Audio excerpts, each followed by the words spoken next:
Welcome everyone. Welcome everyone. Welcome everyone to another Ref Brandon and the Todd family YouTube video.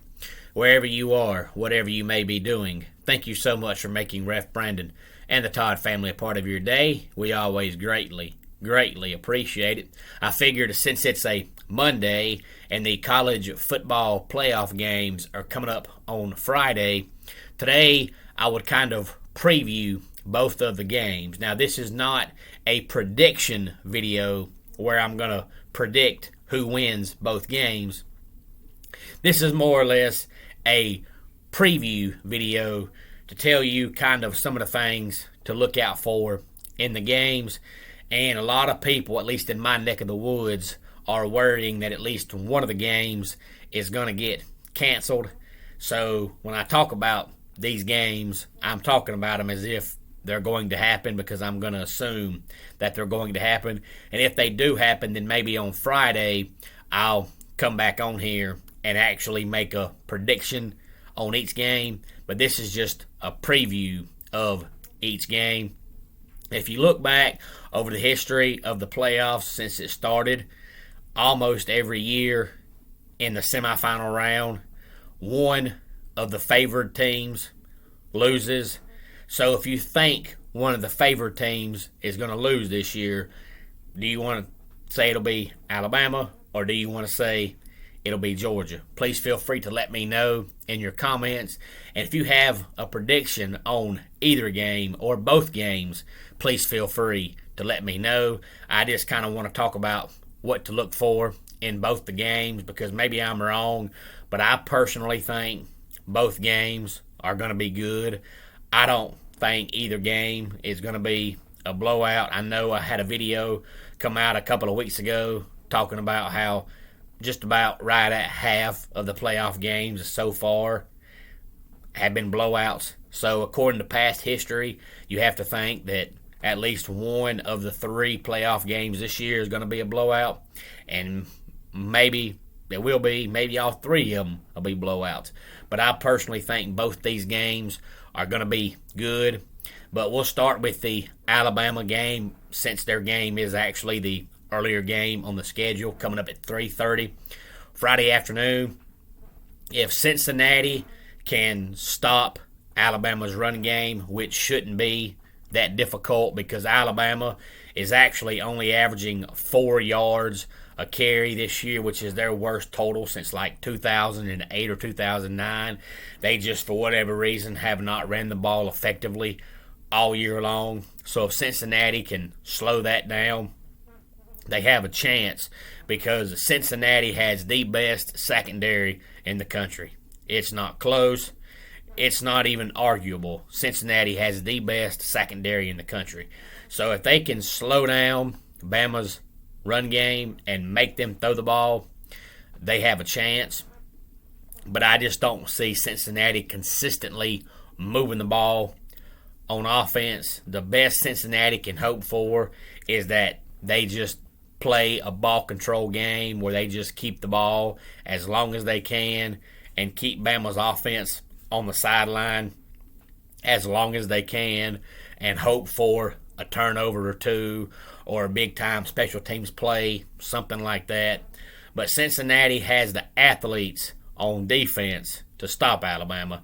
I just don't know if they have the athletes on offense to consistently move the ball against Alabama.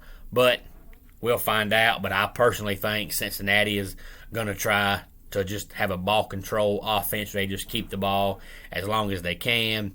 But if by some chance Cincinnati wins the game, they just won the game. Nobody can say Cincinnati won the game because Bama didn't have John Mechie, because first of all, Mechie's not their best receiver. He should be. On paper, he is, but for whatever reason, he hasn't been this year. But second of all, we know last year Bama's best receiver got hurt, and they went to the playoffs and still won the national title without him. So let's not pretend like Bama loses one wide receiver and all of a sudden, oh gosh, their offense is done, because that's just not the case. And then as far as Georgia and Michigan goes, I think this is going to be another phenomenal game. I do think that Alabama kind of exposed Jordan Davis, because even the NFL experts are saying that when Jordan Davis makes it to the NFL, he's basically going to be a first down guy. That's all he is. He's going to play first down and go to the sidelines and be on the sidelines on second down and third down because he's just too big to be on the field more than on first down. So that's how Bama exposed Jordan Davis. They ran up tempo so fast and they never substituted. So therefore, Georgia couldn't substitute Jordan Davis. So after about every 3 plays, he was a liability because he couldn't do anything. He was too tired to move, but he couldn't come off the field because Bama didn't substitute. So therefore, Georgia couldn't substitute. And after about 3 plays, Jordan Davis looks like a 500-pound pregnant water buffalo. Now, I do think Michigan will take advantage of that to a certain extent. I do think they'll have drives, maybe several drives, where they won't substitute. So therefore, Georgia can't substitute. But they're just not going to run up tempo as fast as Bama did. That's just not the kind of offense that Michigan runs. But I do think they're going to try to make Jordan Davis a liability, just like Alabama did. But now, Michigan's secondary is probably their weakness. On the defense, their defensive line is great. Aiden Hutchinson is phenomenal. He's probably a top 10 NFL draft pick. He's an amazing defensive player. But Michigan's weakness on their defense is definitely their secondary. So if Georgia can have some drives where they get George Pickens in one-on-one coverage, I think they'll be fine. That's the best thing Georgia can do as far as on the offensive side of the ball. But now if you look at Georgia's Stetson Bennett and Michigan's Cade McNamara, they're almost the same kind of quarterback as far as size and style and all that. Neither one of them is going to throw the ball more than 30 times. And if they do, whichever quarterback throws the ball that many times, more than likely his team is probably getting beat. But the one difference I would say, if you had to pick a difference between Stetson Bennett and Cade McNamara, the one difference is Cade McNamara, no, he doesn't throw, but that's because of the kind of offense that Jim Harbaugh runs. But when he does throw, he's very effective. It's very rare to see Cade McNamara throw an interception. It's very rare to see Cade McNamara fumble, and it's very rare to see Cade McNamara make a bad throw. When he does throw, he's usually pretty accurate. He just doesn't throw a lot because of the kind of offense that Michigan runs.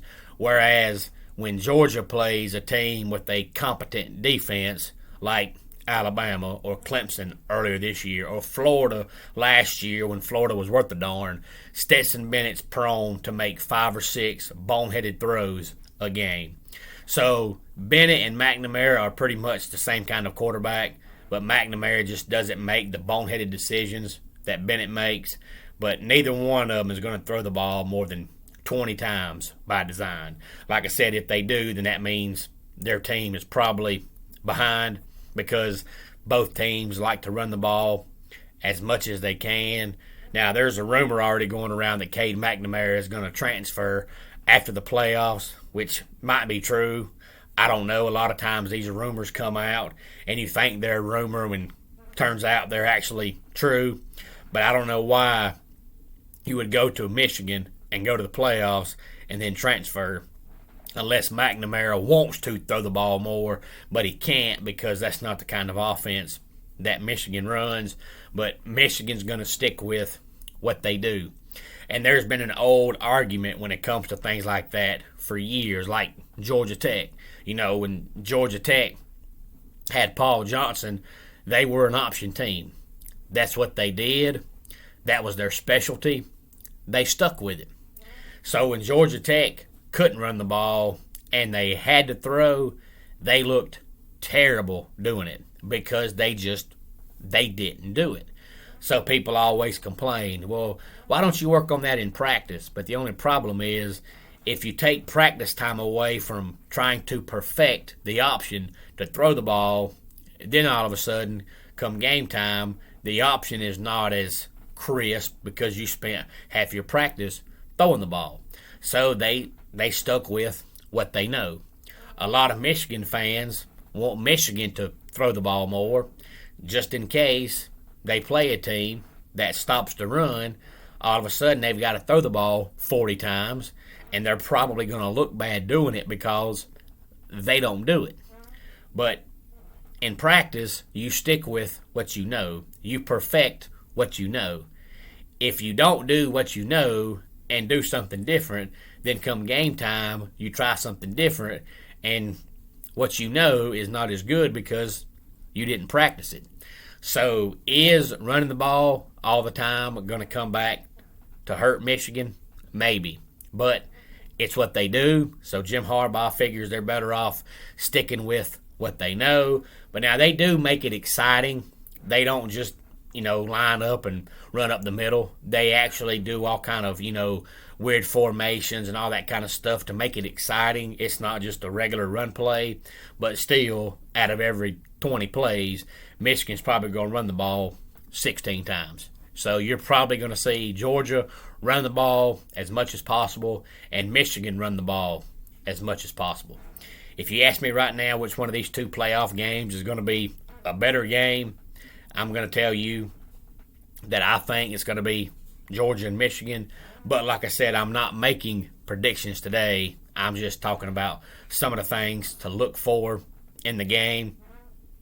Michigan also has an amazing defense. I believe they gave up 16 points per game on defense, which if you look at their schedule compared to Georgia's schedule, yeah, they gave up 16 points a game, but they faced much tougher competition than Georgia did. So their defense may be just as good as Georgia's. It's just they played better teams, so you don't know. Now, you may find out Friday that it's not. Maybe their defense ain't as good as Georgia's, but maybe it is. Don't know. But if you have any thoughts on either one of the games, please feel free to let me know. And like I said, hopefully neither one of the games gets canceled, so hopefully I can come back on here on Friday and give you an actual prediction on who I think is going to win both games. And of course, if the games do end up happening and I make a prediction, it's just a prediction. I may get both games right. I may get both games wrong, but I know a few weeks back I talked about how I wasn't ready to make a prediction a month for the game, but it's finally the week of the game.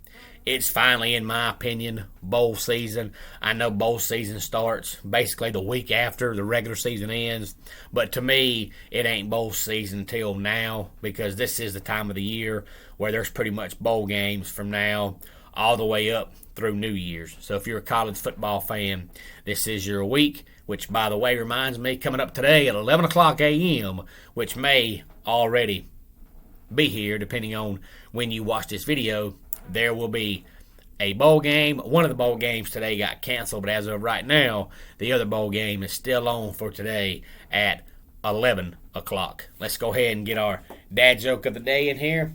How can a room full of married people be empty? Because there's not a single person there.